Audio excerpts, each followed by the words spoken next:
I gave all my oxygen to people that could breathe. I gave away my money and now we don't even speak. I drove miles and miles, but would you do the same for me? Oh, honestly. Welcome back to Life's a Blog. Today's episode is raw. And it's honest and well overdue.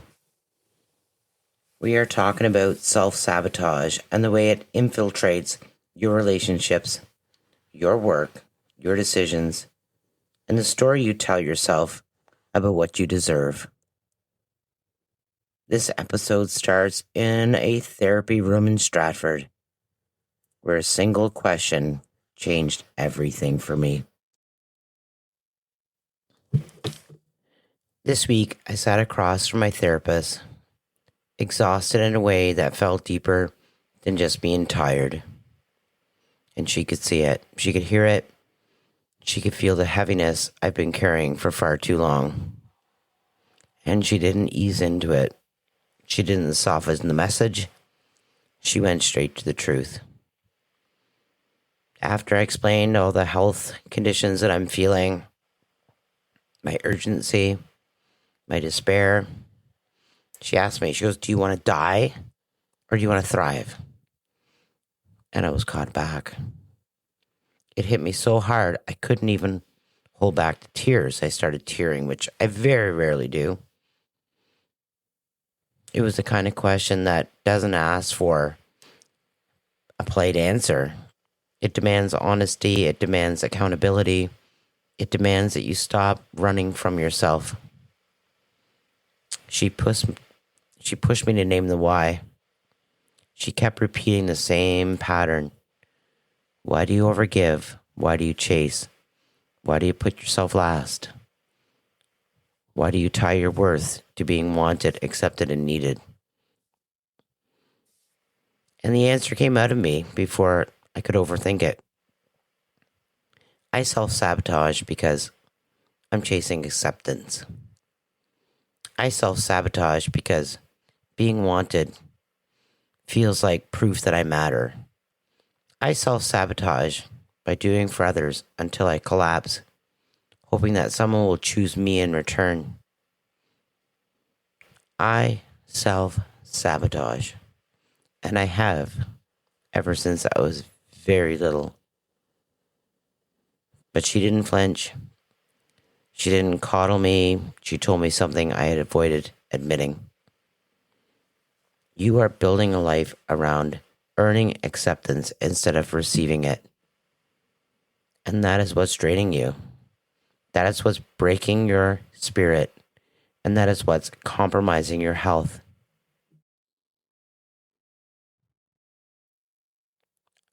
I just sat there taken aback again. And I cried. And I started thinking a wave of different examples of the way I was self-sabotaging myself, playing the victim, while knowing full well what I was doing. And it's become a turning point this week, a truth I can no longer outrun.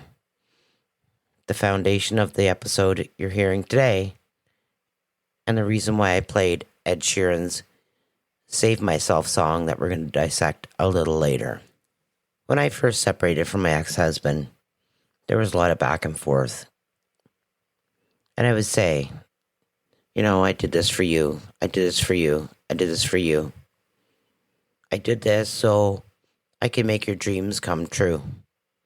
And he wrote back and he said, Trina, you made everybody's dreams come true.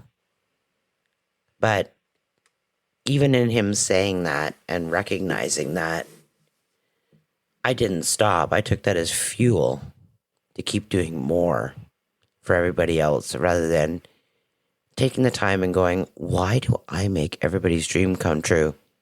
And I'm not making my dreams come true. I think back to when I was married and I had this blog called life's a blog. And there were so many times that I utilized that and kind of the, not power, but the connections I had to get people to come with me to something. There was one time where my sister-in-law, we were in Gaspé and I needed someone to drive home with me. And I was like, you know what? Come back with me. I got passes to, there was a concert in Kitchener with the Zach Brown Band. I'm sure you can meet the Property Brothers. Well, I knew from the past that she's the ideal person that would cut me off in a heartbeat. We had the drive. I enjoyed it completely. She helped me through an almost tornado. She didn't drive. I drove. She was a good co-pilot. And we went to this event, saw the concerts, met the Property Brothers. And I always felt that made people happy. But at the end of the day, I probably wouldn't have went by myself because it really didn't interest me. And I just think back on how much I've done for people, not for an applause, but for acceptance. And it really makes me sad. And as of late, I recognize the things that I've done since my separation from my ex-husband. I really gave everything up to allow his dream of being a service manager in Ottawa. And I'm so proud of it to this day. But I gave up everything for his happiness. And then it continued. And I didn't realize it. Even with my ex-partner, I knew something was off. My gut told me that he was still emotionally tied to his ex-wife. He even kept her on his life insurance, which I thought was very bizarre. But he let me furnish his home. He let me invest in a life that wasn't his choosing. I added his name to the trailer to show how much I cared for him. And I bought a whole bunch of stuff even to this day. The shovel he's using for his driveway is something I bought.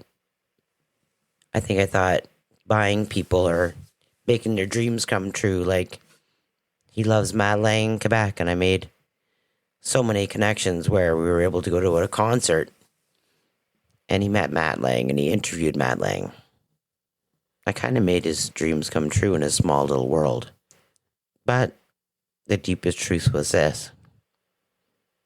He didn't sabotage me. I sabotaged myself from staying. It's entirely my fault because my gut, my instinct, my drinking all pointed to this was going to end. Because whenever he could get back his ex, he would run. I overgave, I overfunctioned. I convinced myself that if I loved him hard enough, he would choose me. But self-sabotage always disguises itself as effort. It's working for a relationship instead of receiving one. It's proving your worth instead of living it. And when he got sick, she took him back. The truth was undeniable. My intuition had been right all along. I just didn't want to believe it. And with all the money I spent and time invested, it was my fault because of self-sabotage. And self-sabotage doesn't only show up in love. It also shows up in leadership and business. In my business, and I absolutely love it, it's my dream. Owning a magazine, even in the toughest times, has been my dream. And I've been doing the bulk of the work in my partnership, producing at a level that simply doesn't match the compensation or the shared responsibilities. And instead of addressing it, I swallowed it because I wanted the business to succeed, because I didn't want conflict, because I didn't want stonewalling or silence. But silence is not a strategy. Silence is self-sabotage. By not speaking up, I trained people to expect more from me than what was reasonable, healthy, or sustainable. And I positioned myself as a safety net without ever demanding a net of my own. This is classic self-sabotage in a business context. Doing the work of two people for the validation of one.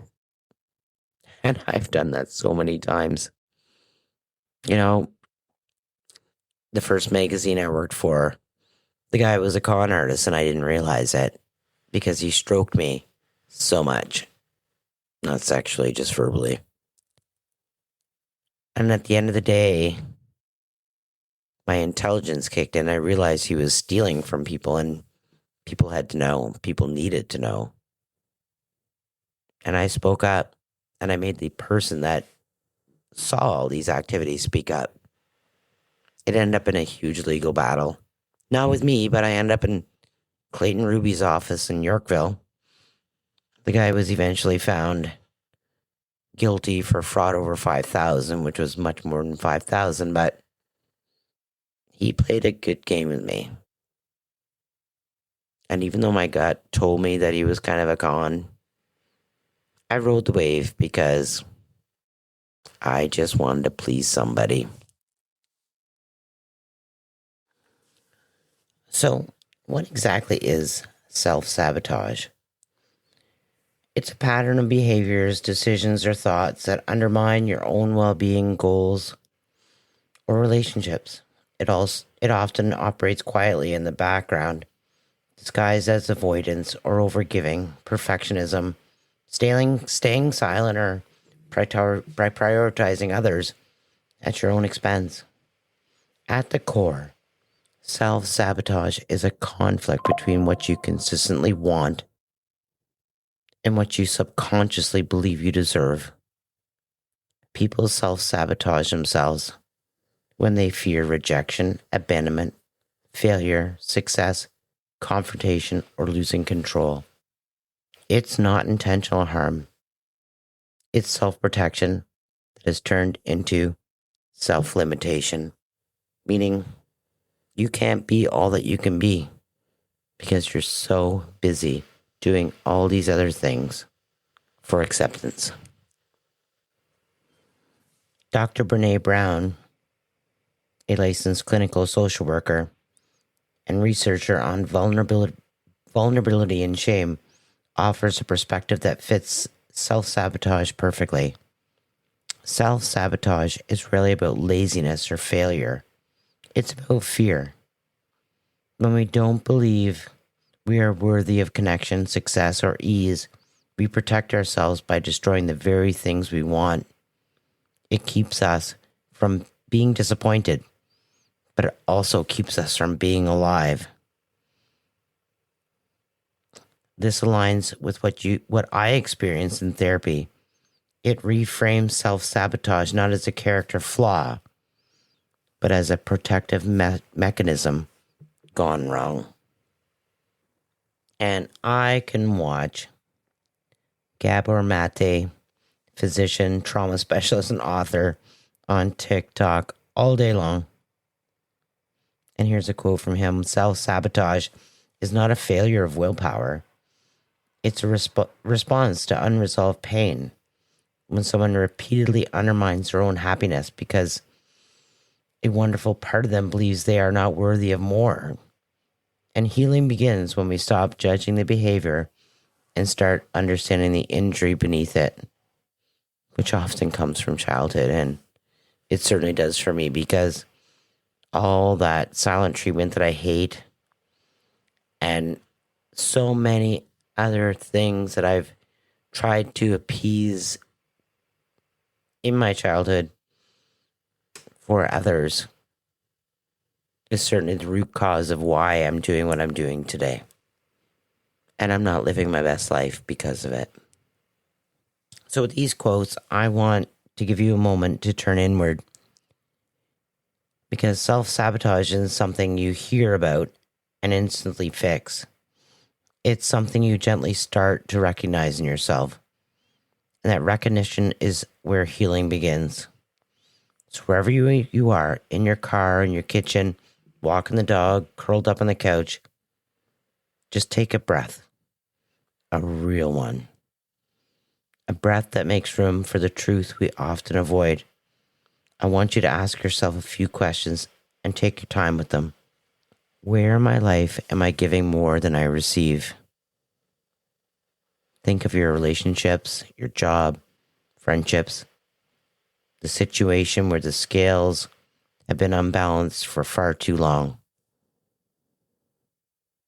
My relationships, definitely. My job, I've always given 100%. My friendships, they're balanced. But what about you? Number 2, when did I start believing that I needed to overgive to be valued?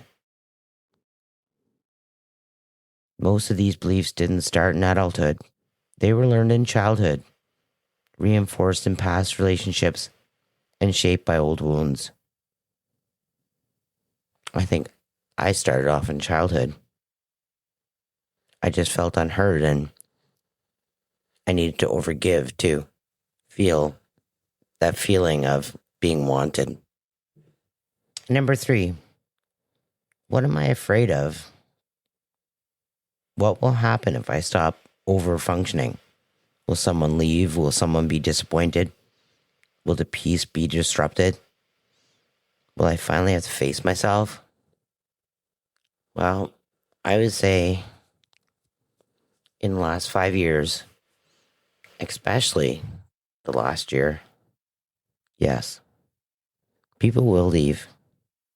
People will be disappointed. Peace will be disrupted.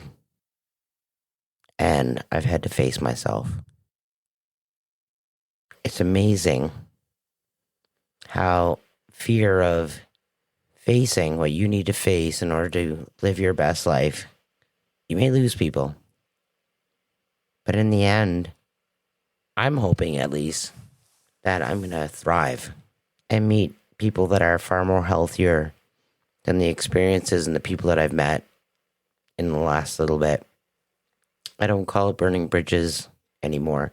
I just call it burning the past, who I was. And whether I did it in 2 weeks or the last 2 weeks or the last 2 months, it's who I was. Yesterday is who you were. Today is who you are.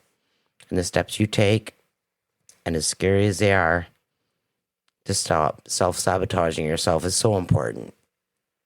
Number 4, what would choosing myself look like in just one small area in my life? Not a huge overhaul, just one shift, one boundary, one conversation, one truth spoken out loud. You know, there's nothing more important than speaking your truth. I've learned that, and I've been doing it for the last few years, but on the flip side, I've been still self-sabotaging myself, still pleasing others, still making sure others' dreams are coming true. And for a very long time, I would drink myself to death, where I'm finding the repercussions of it in the last few months.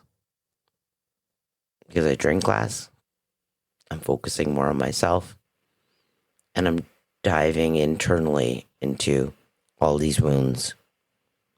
And I'm so hoping that once I get through this, which I will, I'm a tough nut, but I'm hoping to see the light on the other side. And number 5, how does my body respond when I even imagine choosing myself? Does it soften? Does it tense? Does it panic? Does it feel relief? In the past few days, I had to really focus on one particular issue in my life. And I had chest pains, and I thought I had to go to the hospital. And that's when I saw my therapist, and she was very upfront with me about self-sabotage. And I went home that evening, and I thought I have to address this because It's killing me. And I did. And that person has thrown threats my way, has not talked to me. But I can tell you the drive in me to succeed has increased like never before. And it feels so good. Dr. Gabor Maté reminds us that self-sabotage is not a moral failure. It's an old emotional injury calling out for attention. So instead of judging your patterns, try understanding them. Try meeting them with compassion rather than shame. Because the moment you stop punishing yourself for the behavior, you create space to change it. And I want you to hold on to one truth as you reflect. You are not hard to love. You are not broken. You do not need to earn your worth. You are allowed to build a life that holds you, not drains you. And you are enough. So as always, I dissect a song and I played a little bit of it at first, and YouTube and Spotify may pause this podcast because of it. But I'm working my way, educating myself on how I can do this properly. So the song was Save Myself by Ed Sheeran. I listened to this when my ex-husband and I broke up, but I was very much in victim mentality. That the way I read the song was that it was more like a poor me song rather than a self-sabotage song. But now that I listen to it a little bit more closely, Save Myself is just not a song about exhaustion. It's a thesis on emotional management. It's a name of patterns so many of us live inside without recognizing it. The belief that love is earned through sacrifice. The core message is simple. The implications are devastating. We are conditioned to believe that giving more makes us good. Giving endlessly makes us loyal. Giving until we break somehow makes us worthy. But what Ed Sheeran calls out is the harsh reality behind that mindset. When you keep pouring yourself out for people who never replenish you, it is not generosity. It is self-abandonment. This song articulates the emotional economics of burnout because love, support, energy, and time are all currencies. And when you keep spending more than you receive, you go into emotional bankruptcy. And in my life, this mirrors the exact same patterns that I described to my therapist. I was giving to a partner who wasn't choosing me, giving in a business partnership without balanced contribution, giving in spaces where my needs were dismissed, giving in ways that required me to shrink, quiet myself, or tolerate imbalance just to maintain the peace. Save Myself forces a question. Why do we give more to others than we give to ourselves? For many people, the answer is rooted in old wounds, validation wounds, acceptance wounds, the fear of being unwanted, the fear of rocking the boat, the belief that we give enough, do enough, support enough, sacrifice enough, someone will finally see us, choose us, and want us. But the emotional cost is enormous. You lose sleep, you lose confidence, you lose boundaries, you lose yourself. The powerful thing about this song is that it reframes self-care not as an indulgence, but as survival. A strategic pivot, if you will. A restructuring of how you allocate your energy. You cannot build a thriving life when you are operating at a deficit. You cannot create healthy relationships when you enter them overextended. You cannot lead, love, or heal when you are chronically depleted. And the hardest truth buried in Save Myself is this. Sometimes the people you give the most to are the ones who expect it. And the ones you give the least to include yourself. This song becomes the moment where you stop performing worthiness and start reclaiming it. It is not just about pulling back from others. It's about pulling yourself out of the emotional debt you didn't even realize you were carrying. It is a recognition that saving yourself is not selfish. It is necessary. It's foundational. It's the first step towards building a life that doesn't run on depletion, desperation, or overfunctioning. Save Myself is the anthem for everyone who has ever mistaken overgiving for love and self-sacrifice for connection. And for myself, if it's the exact moment I'm in right now. The shift from survival to thriving, from chasing acceptance to choosing myself. So before I wrap this episode, I want to say something that might surprise you. I actually want to thank the people who took more from me than they were ever willing to give. Not because the imbalance was fair, not because the hurt was justified, but because those experiences became the teachers I never asked for, and the ones I clearly needed. The ones I poured into hoping they would see me, the ones I chased because I didn't know I deserved to be chosen, to the ones who kept me in a constant state of proving, pleasing, and performing. Thank you. You mirrored the parts of me I didn't want to confront, the parts that believed acceptance had to be earned, that love required sacrifice, and that my value was tied to how much I could endure. And to the ones who also lived inside their own self-sabotage, the ones who couldn't meet me where I stood because they were too busy running from themselves. Thank you for showing me what alignment really means. I aligned with you because our wounds recognized each other. I stayed because my patterns felt familiar. And I laughed, or was left, because growth demands a new frequency. Your limitations revealed my own. Your silence exposed my silence. Your avoidance reflected my avoidance. And that clarity is a gift. A painful gift, but a gift nonetheless. And finally, I want to thank therapy. Not as a punishment, not as a place I go to fix myself, but as a space that teaches me to understand myself, honor myself, rebuild the parts I once handed away so easily. Therapy reminds me that I'm not the problem. Patterns are the problem. And patterns can be rewritten. Therapy has become a place where I finally meet myself without apology, where I learn to choose myself without guilt, where I stop performing worthiness and start living it. So as I close today's episode, I leave you with this.